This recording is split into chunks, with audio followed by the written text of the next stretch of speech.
Assalamualaikum warahmatullahi wabarakatuh. Perkenalkan, nama saya Aditya Febransa, NPM 1901012001. Di sini saya dari kelas D PAI semester 3. Di sini saya akan menjelaskan materi tentang ijaz Al-Qur'an.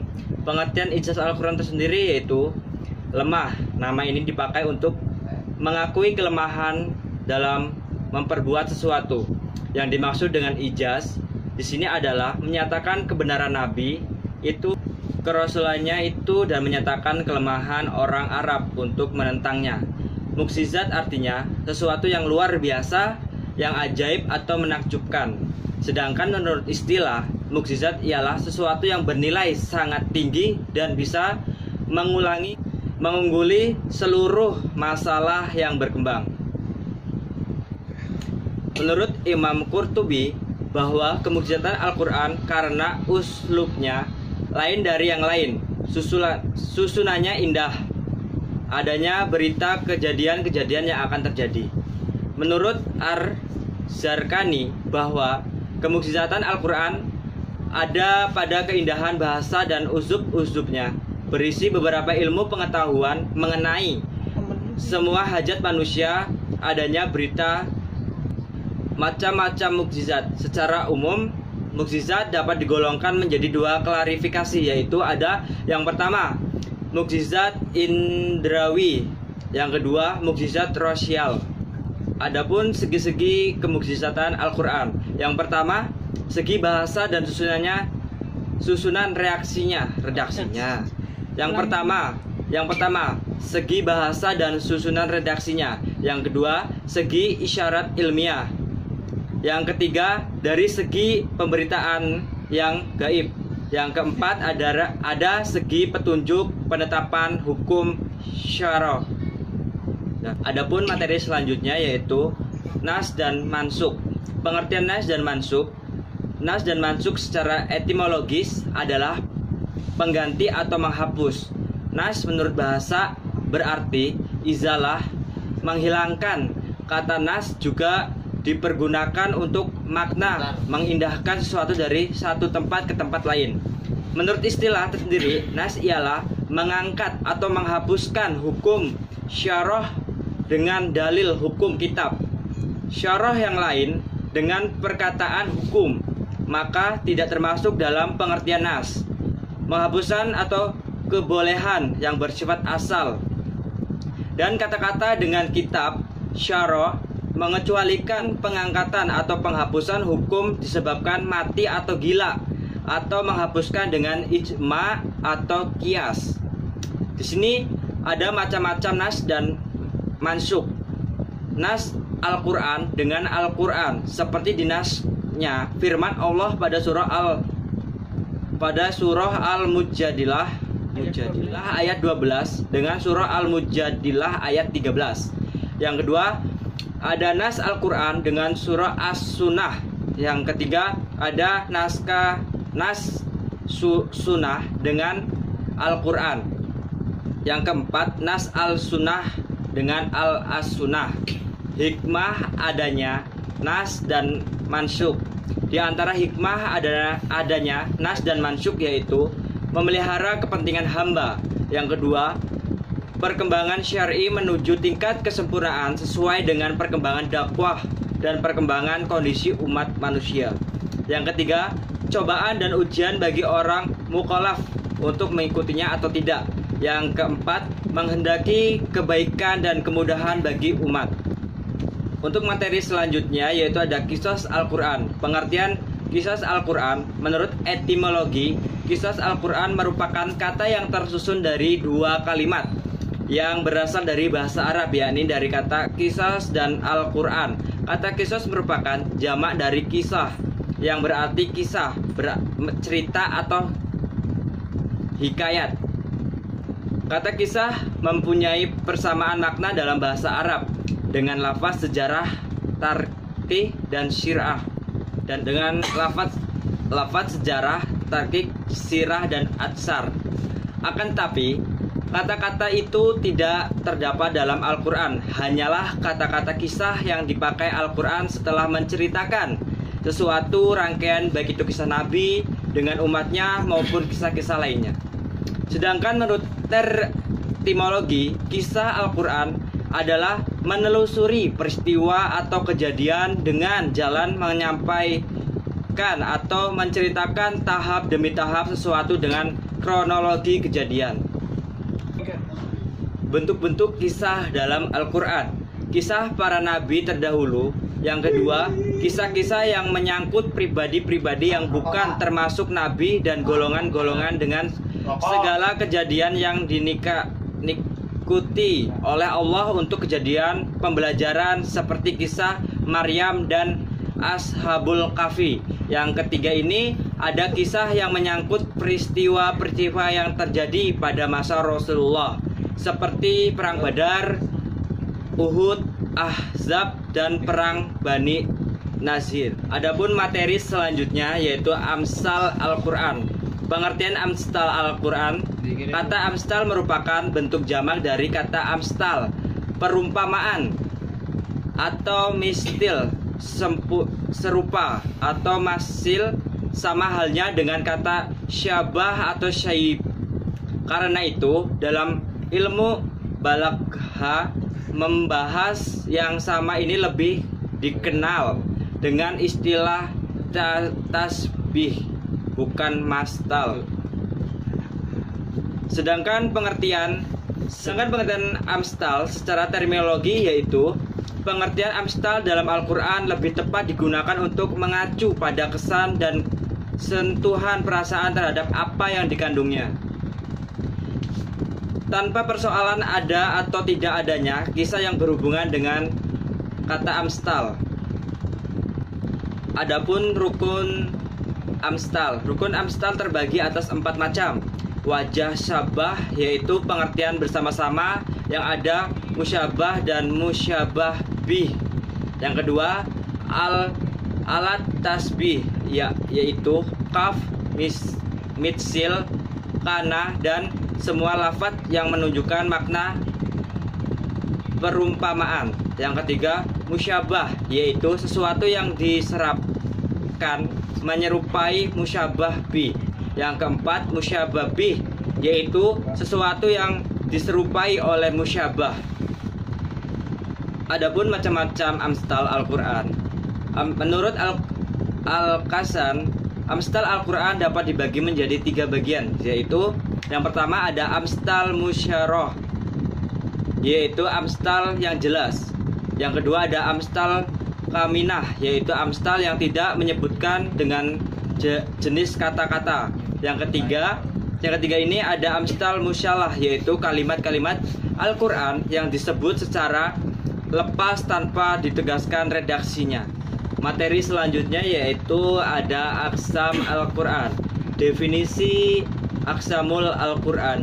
Secara etimologi, Aqsamul merupakan bentuk jamak dari kata Aqsam. Kata Aqsam memiliki makna yang sama dengan 2 kata kalimat, yaitu halaf dan yamin, yang berarti sumpah. Sedangkan secara terminologi, Aqsamul Al-Quran adalah ilmu yang membicarakan tentang sumpah-sumpah yang terdapat dalam Al-Quran. Jika demikian, makna yang dimaksud dengan Aqsamul Al-Quran adalah salah satu dari ilmu-ilmu tentang Al-Quran yang mengkaji tentang arti, maksud, hikmah, dan rahasia sumpah-sumpah Allah yang terdapat dalam. Yang kedua ini ada unsur-unsur kasam, fiil yang berbentuk muta'addi dengan diwakili huruf ba. Yang kedua ini musambih. Yang ketiga musam alai, macam-macam kosam. Zair ialah sumpah yang di dalamnya disebutkan fiil kasam dan musambi. Yang kedua, mudhar ialah yang di dalamnya tidak dijelaskan fiil kasam dan tidak pula kosambi, tetapi ia ditunjukkan oleh lam taukid yang dimaksud ke dalam jawab kosam. Faedah kisam dalam Al-Quran. Sumpah kosam dalam ucapan sehari-hari merupakan salah satu cara untuk menguatkan pembicaraan yang diselingi dengan pembuktian untuk mendorong lawan bicara agar bisa menerima atau mempercayainya. Abu Al-Qasam Al-Qushairi menjawab bahwa sesuatu dapat dipastikan kebenarannya dengan dua cara, yaitu persaksian dan sumpah. Adapun materi selanjutnya yaitu terdapat jadal Al-Quran. Pengertian jadal Al-Quran. Jadal dalam etimologi secara atau jidal dalam bahasa Arab dapat dipahami sebagai perbantahan dalam suatu permusuhan yang sengit dan berusaha menyenangkannya. Yang kedua ini, sedangkan secara terminologi, jadal adalah saling bertukar pikiran atau pendapat dengan jalan masing-masing, berusaha berargumen dalam bentuk ruang lingkup untuk menenangkan pikiran atau mendapatkan dalam satu perdebatan yang sengit. Di sini terdapat macam-macam jadal dalam Al-Quran. Yang pertama menyebutkan ayat-ayat kauniyah. Yang kedua membantah pendapat para pendatang dan lawan serta mematahkan argumentasi mereka. Metode jadal Al-Quran ada dua tipe. Yang pertama, metode yang mengandalkan kekuatan retorika. Yang kedua, ada metode yang mengandalkan keahlian atau menurunkan mental lawan. Pembagian ini bersifat aksentuatif dalam artian masing-masing berpotensi untuk memiliki dua kekuatan ini, namun satu diantaranya adalah dominan. Baik, untuk materi yang terakhir ini, peran Israiliyat dalam tafsir. Pengertian Israiliyat secara etimologis adalah bentuk jamak dari kata Israiliyah, Islam.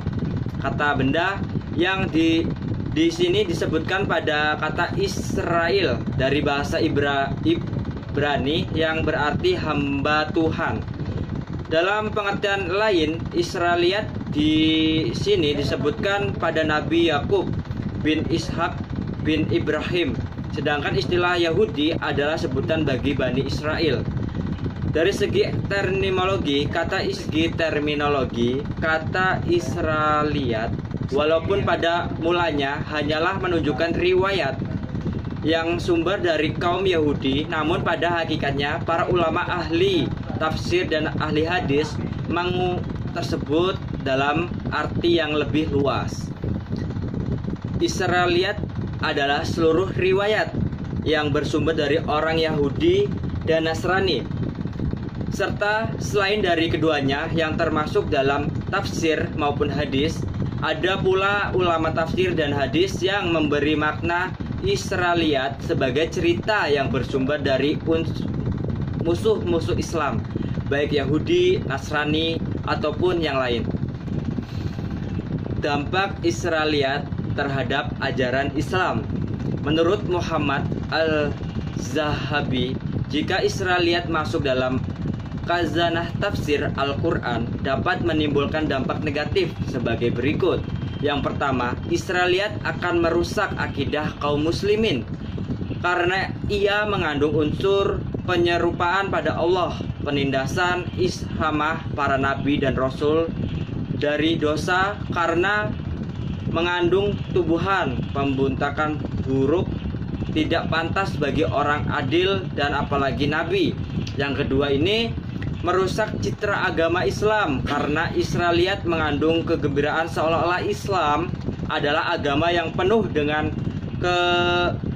keurafat dan kebohongan yang tidak dapat ada sumbernya. Untuk yang ketiga ini untuk yang keempat, Israiliyat dapat memalingkan dalam artian manusia dari maksud dari tujuan yang terkandung dalam ayat-ayat Al-Quran. Adapun pendapat ulama tentang Israiliyat, menurut Ibnu Taimiyah dalam kitabnya Muqaddimah Filis Lulut, tafsir Israiliyat itu ada 3 macam. Yang pertama, cerita Israiliyat yang sahih itu boleh diterima. Yang kedua ini Israiliyat yang dusta, yang kita ketahui kedustaannya karena bertentangan dengan syariat, itu harus ditolak. Untuk yang ketiga ini Israiliyat yang tidak diketahui kebenaran dan kepalsuannya. Al-Bikai dalam Al-Aqwal Al-Qawimah fil Hukmi Ainin Nakli menyatakan bahwa hukum menukil riwayat dari Ani Israel yang tidak dibenarkan dan tidak didustakan oleh kitab yang ada atau yang boleh. Demikian pula dari pemeluk agama lain, karena tujuannya hanyalah ingin mengetahui semata, bukan untuk dijadikan pegangan. Untuk seperti pendapat Muhammad Abduh sangat berhati-hati dalam menerima pendapat-pendapat sahabat, apalagi jika pendapat tersebut berbeda satu dengan yang lainnya. Yang berikutnya ada pendapat jumhur ulama tentang Israiliyat. Yang pertama, mereka dapat menerima Israiliyat selama tidak bertentangan dengan Al-Quran dan hadis. Untuk yang kedua, mereka tidak menerima selagi kisah Israiliyat tersebut bertentangan dengan Al-Quran dan hadis. Yang ketiga ini ada tarfakuf atau mendiamkan. Yang ketiga ini ada tarfakuf atau mendiamkan. Mereka tidak menolak dan tidak membenarkannya berdasarkan hadis yang diriwayatkan oleh Abu Hurairah tersebut. Demikianlah materi yang dapat saya sampaikan. Apabila dalam penyampaian materi ini banyak terdapat kesalahan, saya mohon maaf yang sebesar-besarnya. Kepada Allah saya mohon ampun. Saya akhiri, wabillahi taufiq wal hidayah. Wassalamualaikum warahmatullahi wabarakatuh.